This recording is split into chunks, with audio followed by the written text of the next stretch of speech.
এয়া আকাশবাণী গুৱাহাটী পুৱাৰ আঞ্চলিক বাতৰি পঢ়িছো যদুমণি শইকীয়াই এতিয়া প্ৰধান বাতৰিসমূহ প্ৰধানমন্ত্ৰী আৱাস যোজনাৰ অধীনত ৰাজ্যত পুনৰ 1,71,593টা গৃহ নিৰ্মাণৰ বাবে কেন্দ্ৰীয় চৰকাৰৰ অনুমোদন অসমত ৰেলপথ বৈদ্যুতিকীকৰণৰ কাম 65% সম্পূৰ্ণ হৈছে অহা বছৰৰ ভিতৰত 100% কাম সম্পূৰ্ণ হোৱাৰ সম্ভাৱনা আছে বুলি উত্তৰ পূব সীমান্ত ৰেলৱেৰ মুখ্য জনসম্পৰ্কৰক্ষী বিষয়া কপিঞ্জল কিশোৰ শৰ্মাৰ প্ৰকাশ ৰাজ্যত বিগত কিছুদিন ধৰি নীতি বহিৰ্ভূতভাৱে ধন জমা কৰা অসাধু ব্যৱসায় সন্দৰ্ভত বিশেষ তদন্তকাৰী দল গঠন কৰি অনুসন্ধান চলাবলৈ আৰক্ষী সঞ্চালক প্ৰধানৰ নিৰ্দেশ ডক্টৰ ভূপেন হাজৰিকাৰ আজি 98 সংখ্যক জন্মবাৰ্ষিকী ভূপেন হাজৰিকা সাংস্কৃতিক ন্যাস আৰু সাংস্কৃতিক পৰিক্ৰমা বিভাগৰ উদ্যোগত দুদিনীয়া কাৰ্যসূচীৰে সমন্বয় দিৱস পালন আৰু পেৰিছ পেৰালিম্পিকৰ 10ম দিনাৰ খেলৰ অন্তত ভাৰতে 7টা সোণ 9টা ৰূপ আৰু 13টা ব্ৰঞ্জসহ মুঠ 29টা পদকেৰে প্ৰতিযোগিতাৰ পদক তালিকাৰ 6ষ্ঠ স্থানত এতিয়া শুনক বিতং বাতৰি কেন্দ্ৰীয় চৰকাৰে অসমৰ বাবে প্ৰধানমন্ত্ৰী আৱাস যোজনাৰ অধীনত পুনৰ 1,71,593টা গৃহ নিৰ্মাণত অনুমোদন জনাইছে ৰাজ্যবাসীৰ বাবে নিশ্চিতভাৱে সুখবৰ বুলি পঞ্চায়ত আৰু গ্ৰামোন্নয়ন বিভাগৰ মন্ত্ৰী ৰঞ্জিত কুমাৰ দাসে মত প্ৰকাশ কৰিছে তেওঁ লগতে কয় যে আটাইবোৰ জিলাৰ জনসাধাৰণ ইয়াৰ দ্বাৰা উপকৃত হোৱাৰ উপৰি অনুসূচিত জাতিৰ বসতি প্ৰধান জিলা হিচাপে ধেমাজি পূব কাৰ্বি আংলং আৰু পশ্চিম কাৰ্বি আংলং জিলাই সৰ্বাধিক সংখ্যক গৃহ লাভ কৰিব দৰিদ্ৰ জনসাধাৰণৰ বাবে লোৱা এই পদক্ষেপৰ বাবে মন্ত্ৰীগৰাকীয়ে প্ৰধানমন্ত্ৰী নৰেন্দ্ৰ মোদী আৰু মুখ্যমন্ত্ৰী হিমন্ত বিশ্ব শৰ্মাক কৃতজ্ঞতা জ্ঞাপন কৰিছে এই সন্দৰ্ভত মুখ্যমন্ত্ৰীৰ অধ্যক্ষতাত কালি এখন বৈঠক অনুষ্ঠিত হয় বৈঠকত পঞ্চায়ত আৰু গ্ৰামোন্নয়ন বিভাগৰ মন্ত্ৰী ৰঞ্জিত কুমাৰ দাসৰ লগতে সচিব মুনীন্দ্ৰনাথ শৰ্মা আৰু আয়ুক্ত জয় শিৱানী উপস্থিত থাকে উল্লেখযোগ্য যে বৰ্তমানলৈকে ৰাজ্যত প্ৰধানমন্ত্ৰী আৱাস যোজনাৰ অধীনত 19 লাখতকৈও অধিক গৃহ নিৰ্মাণ কৰা হৈছে ৰাজ্যৰ সাংস্কৃতিক পৰিক্ৰমা বিভাগৰ উদ্যোগত আৰু ডক্টৰ ভূপেন হাজৰিকা আঞ্চলিক চৰকাৰী চলচ্চিত্ৰ আৰু টেলিভিছন প্ৰতিষ্ঠানৰ সহযোগত আজি ভাৰত ৰত্ন ডক্টৰ ভূপেন হাজৰিকাৰ 98 সংখ্যক জয়ন্তী পালন কৰা হ'ব এই উপলক্ষে জালুকবাৰী সমাধিস্থলীত পুৱা স্মৃতি তৰ্পণ আৰু বিয়লি সাংস্কৃতিক অনুষ্ঠানৰ আয়োজন কৰা হৈছে আনহাতে ভূপেন হাজৰিকা সাংস্কৃতিক ন্যাসৰ উদ্যোগত সাংস্কৃতিক পৰিক্ৰমা বিভাগ আৰু শ্ৰীমন্ত শংকৰদেৱ কলাক্ষেত্ৰ সমাজৰ সহযোগত আজিৰে পৰা দুদিনীয়া কাৰ্যসূচীৰে সমন্বয় দিৱস পালন কৰা হ'ব সদৌ অসম ছাত্ৰ সন্থায়ো শিল্পীগৰাকীৰ জন্মদিন উপলক্ষে দীঘলীপুখুৰীৰ পাৰত উদ্দীপনা শীৰ্ষক অনুষ্ঠানৰ আয়োজন কৰিছে দীঘলীপুখুৰীৰ পাৰত থকা ভূপেন হাজৰিকাৰ প্ৰতিমূৰ্তি স্থলীত সন্ধিয়া 6 বজাৰ পৰা এই অনুষ্ঠান অনুষ্ঠিত হ'ব অসম সাহিত্য সভায়ো গুৱাহাটীৰ দীঘলীপুখুৰীত সাহিত্য সভাৰ প্ৰশাসনীয় কাৰ্যালয়ৰ চৌহদত শ্ৰদ্ধাঞ্জলি অনুষ্ঠানৰ আয়োজন কৰিছে গুৱাহাটীৰ নিউ আৰ্টছ প্লেয়াৰ্ছৰ উদ্যোগত বিয়লি সুধাকণ্ঠ স্মৰণ শীৰ্ষক অনুষ্ঠানৰ আয়োজন কৰা হৈছে তেজপুৰতো এই উপলক্ষে বিশেষ অনুষ্ঠানৰ আয়োজন কৰা হৈছে চিৰাং জিলাতো ভূপেন হাজৰিকা স্মৃতি ৰক্ষা সমিতিৰ উদ্যোগত আজি বিজনীস্থিত জিৰণী গৃহ প্ৰাংগণত এই দিৱস পালন কৰা হ'ব ভূপেন হাজৰিকাৰ প্ৰতিমূৰ্তিত অসম কৃষি বিশ্ববিদ্যালয়ৰ অৱসৰপ্ৰাপ্ত অধ্যাপক ডক্টৰ তৰুণ দেৱৰায়ে বন্তি প্ৰজ্বলন কৰাৰ পাছত অনাতাঁৰ শিল্পী অশোক বৰ্মই প্ৰতিমূৰ্তিত মাল্যাৰ্পণ কৰিব ভূপেন হাজৰিকা স্মৃতি ৰক্ষা সমিতিয়ে এই দিৱসৰ সৈতে সংগতি ৰাখি গছপুলি ৰোপণ সমবেত সংগীত আইসকলৰ নাম সম্বৰ্ধনা অনুষ্ঠান ভূপেন হাজৰিকাৰ গীতৰ আধাৰত নৃত্য প্ৰতিযোগিতা আৰু স্মৃতিচাৰণ সভাৰো আয়োজন কৰিছে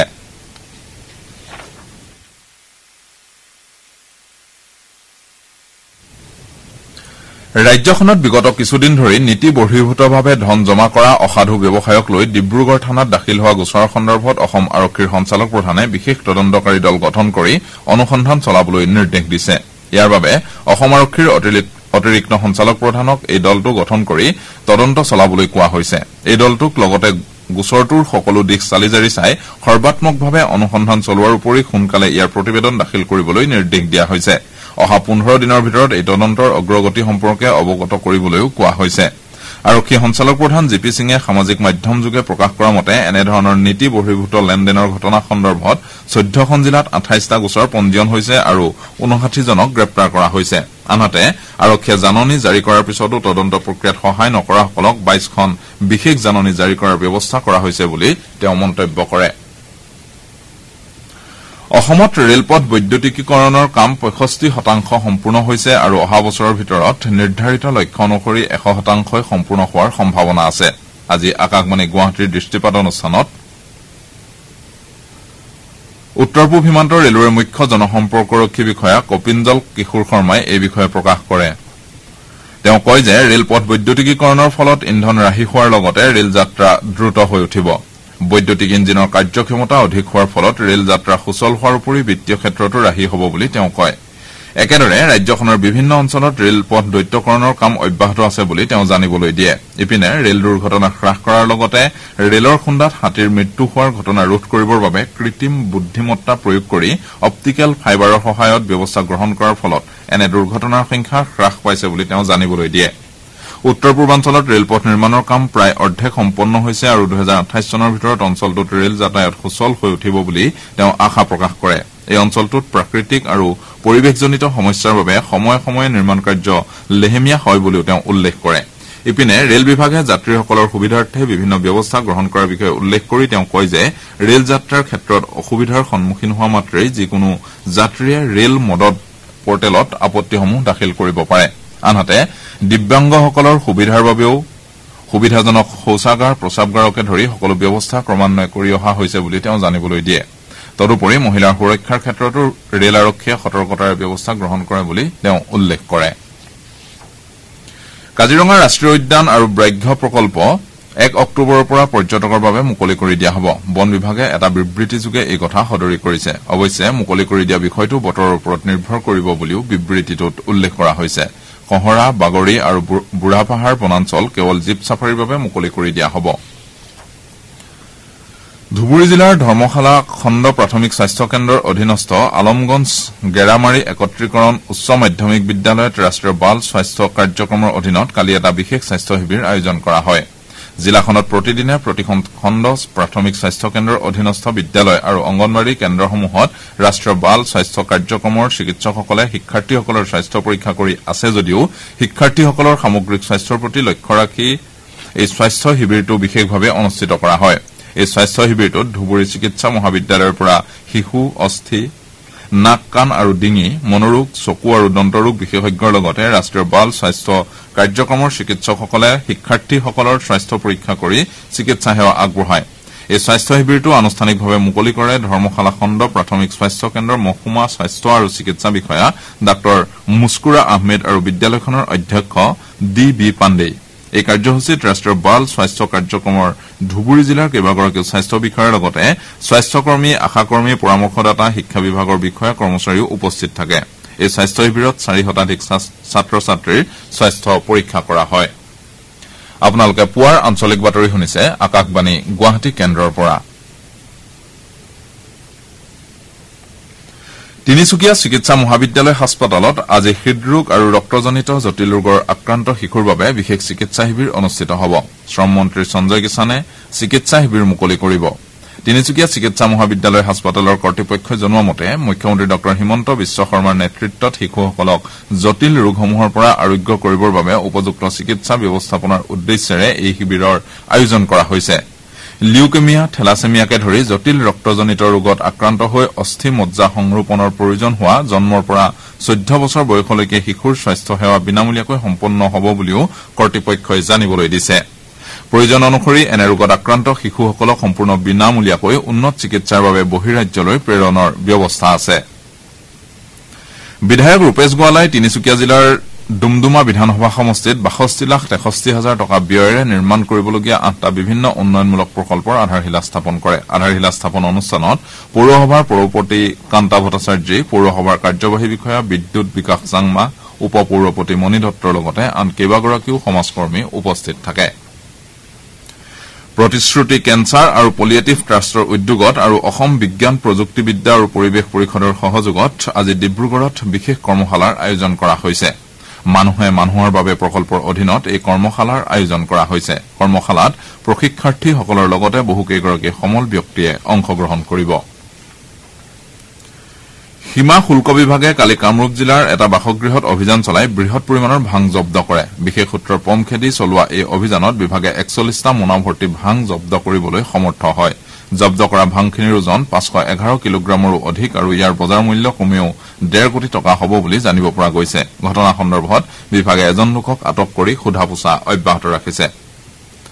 প্ৰধানমন্ত্ৰী ৰাষ্ট্ৰীয় বাল পুৰস্কাৰ 2025ৰ বাবে 15 ছেপ্টেম্বৰ মনোনয়ন দাখিলৰ অন্তিম দিন ধাৰ্য কৰা হৈছে মহিলা আৰু শিশু বিকাশ মন্ত্ৰালয়ে প্ৰতি বছৰে জানুৱাৰীত এই বঁটাসমূহ প্ৰদান কৰে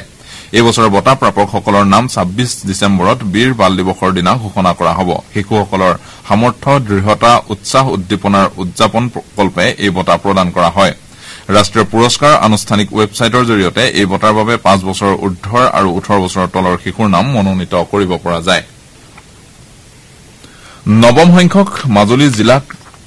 দিৱস উপলক্ষে আজি পুৱাৰ ভাগতে কমলাবাৰী ঘড়ী টাৱাৰৰ আধাৰশিলা স্থাপনৰ পাছত সমূহীয়া ছাফাই অভিযান কাৰ্যসূচী ৰূপায়ণ কৰা হয় ইয়াৰ পাছতে গড়মূৰ জিলা কাৰাগাৰত যোগাসনৰ এক কাৰ্যসূচী ৰূপায়ণ কৰা হয় দুপৰীয়া ভাগত গড়মূৰ বংশীগোপাল নাট্য মন্দিৰ কলা প্ৰতিযোগিতা আৰু জনসভা অনুষ্ঠিত হ'ব ঠিক একে সময়তে গড়মূৰ পীতাম্বৰ দেৱগোস্বামী জিলা চিকিৎসালয়ত ৰক্তদান শিবিৰৰো আয়োজন কৰা হৈছে গুৱাহাটীৰ ৰাধা গোবিন্দ বৰুৱা ক্ৰীড়া প্ৰকল্পৰ কনকলতা ইনডোৰ ষ্টেডিয়ামত ইয়নেক্স ছানৰাইজ উত্তৰ পূব মণ্ডল আন্তঃৰাজ্যিক বেডমিণ্টন প্ৰতিযোগিতা চলি আছে বেডমিণ্টন এছচিয়েশ্যন অব ইণ্ডিয়াৰ সহযোগিতাত অসম বেডমিণ্টন সন্থাই আয়োজন কৰা ৰাষ্ট্ৰীয় প্ৰতিযোগিতাখনৰ দলীয় শাখাৰ ছেমি ফাইনেলত অসমৰ পুৰুষ আৰু মহিলা তথা জুনিয়ৰ ল'ৰা আৰু ছোৱালীৰ দলে প্ৰৱেশ কৰিছে পুৰুষ আৰু মহিলাৰ কোৱাৰ্টাৰ ফাইনেলত অসমৰ উভয় দলৰ ৩-০ ব্যৱধানত মেঘালয়ক পৰাস্ত কৰে জুনিয়ৰ ল'ৰাৰ কোৱাৰ্টাৰ ফাইনেলত অসমে ২-০ ব্যৱধানত নাগালেণ্ডক পৰাস্ত কৰাৰ বিপৰীতে ছোৱালী দলে একে ব্যৱধানত মেঘালয়ক পৰাস্ত কৰে প্ৰতিযোগিতাৰ ছোৱালী শাখাৰ কোৱাৰ্টাৰ ফাইনেলত অৰুণাচলে ছিকিমক মিজোৰামে ত্ৰিপুৰাক আৰু মণিপুৰে নাগালেণ্ডক পৰাস্ত কৰি ছেমি ফাইনেলত প্ৰৱেশ কৰিছে ল'ৰাৰ কোৱাৰ্টাৰ ফাইনেলত মণিপুৰে ত্ৰিপুৰাক মিজোৰামে মেঘালয়ক আৰু অৰুণাচলে ছিকিমক পৰাস্ত কৰে পেৰিছ পেৰালিম্পিকৰ ১০ম দিনা ভাৰতে কালি ২টা পদক অৰ্জন কৰে নৱদীপ সিঙে পুৰুষৰ জেভলিন থ্ৰৰ F41 শিতানত সোণৰ পদক অৰ্জন কৰে এই শিতানত অনুচিত আচৰণৰ বাবে ইৰাণৰ খেলুৱৈগৰাকীক অযোগ্য ঘোষণা কৰাৰ পাছত নৱদীপে প্ৰথম স্থান লাভ কৰে আনহাতে দৌৰবিদ চিমৰনে মহিলাৰ ২০০ মিটাৰ ট্ৰেক শিতানত ব্ৰঞ্জৰ পদক লাভ কৰে ভাৰতে ৭টা সোণ ৯টা ৰূপ আৰু ১৩টা ব্ৰঞ্জসহ মুঠ ২৯টা পদকেৰে প্ৰতিযোগিতাৰ পদক তালিকাৰ ষষ্ঠদশ স্থানত আছে এতিয়া শুনক আজি গুৱাহাটীৰ পৰা প্ৰকাশিত প্ৰধান বাতৰি কাকতসমূহৰ প্ৰথম পৃষ্ঠাৰ বাতৰি সমূহ অৱলোকন আগবঢ়াইছে ঋতুপৰ্ণা বৰাই গুৱাহাটীৰ পৰা আজি প্ৰকাশিত প্ৰায় আটাইকেইখন বাতৰি কাকতে অনলাইন ট্ৰেডিং প্ৰবঞ্চক সুমি বৰাৰ পলায়ন আৰু অনলাইন ট্ৰেডিং সন্দৰ্ভত আৰক্ষী অভিযানৰ বাতৰি ভিন ভিন শিৰোনামেৰে প্ৰথম পৃষ্ঠাত প্ৰকাশ কৰিছে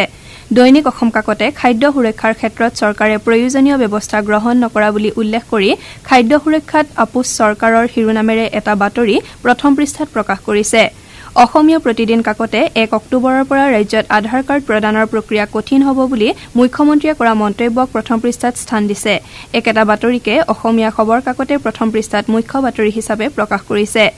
আমাৰ অসম কাকতে অসম চুক্তি ৰূপায়ণ সম্পৰ্কীয় বিপ্লৱ শৰ্মাৰ ৬৭টা প্ৰস্তাৱৰ ভিতৰত ৫২টা প্ৰস্তাৱ বিহুৰ পূৰ্বে কাৰ্যকৰী হ'ব বুলি মুখ্যমন্ত্ৰীয়ে কৰা ঘোষণা গুৰুত্ব সহকাৰে প্ৰথম পৃষ্ঠাত প্ৰকাশ কৰিছে একেটা বাতৰিক দৈনিক অসম নিয়মীয়া বাৰ্তা the sentinel the Assam Tribune আদি কাকতে ভিন ভিন শিৰোনামেৰে প্ৰথম পৃষ্ঠাত প্ৰকাশ কৰিছে নিয়মীয়া বাৰ্তা কাকতে মণিপুৰত পুনৰ গোষ্ঠী সংঘৰ্ষৰ ফলত সৃষ্টি হোৱা অশান্ত পৰিস্থিতি সম্পৰ্কীয় এটা বাতৰিক আলোকচিত্ৰসহ প্ৰথম পৃষ্ঠাত স্থান দিছে একেটা বাতৰি দৈনিক অগ্ৰদূত কাকতেও প্ৰথম পৃষ্ঠাত প্ৰকাশ কৰিছে অসমীয়া খবৰ কাকতে মুখ্যমন্ত্ৰীয়ে দক্ষ আৰক্ষী হোৱাৰ বাবে বেয়া ব্যৱহাৰ কৰাৰ কোনো প্ৰয়োজন নাই বুলি কৰা মন্তব্যক প্ৰথম পৃষ্ঠাত স্থান দিছে দৈনিক অগ্ৰদূত কাকতে বিত্তীয় প্ৰবঞ্চনাৰ অপৰাধত CIDৰ কনিষ্টেবলক বৰ্খাস্ত কৰাৰ বাতৰি প্ৰথম পৃষ্ঠাত প্ৰকাশ কৰিছে দৈনিক জনমভূমি কাকতে ইউনিয়ন কোঅপাৰেটিভ বেংকৰ বিত্তীয় অনিয়ম সন্দৰ্ভত প্ৰস্তুত কৰা এটা বাতৰি ইউনিয়ন কোঅপাৰেটিভ বেংকে ঘূৰাই দিয়া নাই গ্ৰাহকৰ জমাধন শিৰোনামেৰে প্ৰথম পৃষ্ঠাত প্ৰকাশ কৰিছে দি আছাম ট্ৰিবিউন কাকতে ট্ৰেডিং কেলেংকাৰীৰ সংক্ৰান্তত আৰক্ষীয়ে ২২ জন অভিযুক্তক বিচাৰি জাননী জাৰি কৰা বাতৰিক প্ৰথম পৃষ্ঠাত গুৰুত্ব সহকাৰে প্ৰকাশ কৰিছে এয়াই আছিল আজি গুৱাহাটীৰ পৰা প্ৰকাশিত দৈনিক বাতৰি কাকতসমূহৰ প্ৰথম পৃষ্ঠাৰ বাতৰিত চমু অৱলোকন ধন্যবাদ ঋতুপৰ্ণা বাতৰি শেষ কৰাৰ পূৰ্বে প্ৰধান বাতৰিকেইটা আকৌ এবাৰ পঢ়ি দিছো প্ৰধানমন্ত্ৰী আৱাস যোজনাৰ অধীনত ৰাজ্যত পুনৰ ১,৭১,৫৯৩টা গৃহ নিৰ্মাণৰ বাবে কেন্দ্ৰীয় চৰকাৰৰ অনুমোদন অসমত ৰেলপথ বৈদ্যুতিকীকৰণৰ কাম ৬৫% সম্পূৰ্ণ হৈছে অহা বছৰৰ ভিতৰত ১০০% কাম সম্পূৰ্ণ হোৱাৰ সম্ভাৱনা আছে বুলি উত্তৰ পূব সীমান্ত ৰেলৱেৰ মুখ্য জনসম্পৰ্কীৰক্ষা কপিঞ্জল কিশোৰ শৰ্মাৰ প্ৰকাশ ৰাজ্যত বিগত কিছুদিন ধৰি নীতি বহিৰ্ভূতভাৱে ধন জমা কৰা অসাধু ব্যৱসায় সন্দৰ্ভত বিশেষ তদন্তকাৰী দল গঠন কৰি অনুসন্ধান চলাবলৈ আৰক্ষী সঞ্চালক প্ৰধানৰ নিৰ্দেশ আৰু পেৰিছ পেৰালিম্পিকৰ ১০ম দিনৰ খেলৰ অন্তত ভাৰতৰ ৭টা সোণ ৯টা ৰূপ আৰু ১৩টা ব্ৰঞ্জসহ মুঠ ২৯টা পদকেৰে প্ৰতিযোগিতাৰ পদক তালিকাৰ ষষ্ঠদশ স্থানত আমাৰ পুৱাৰ আঞ্চলিক বাতৰি ইমানতে শেষ হ'ল।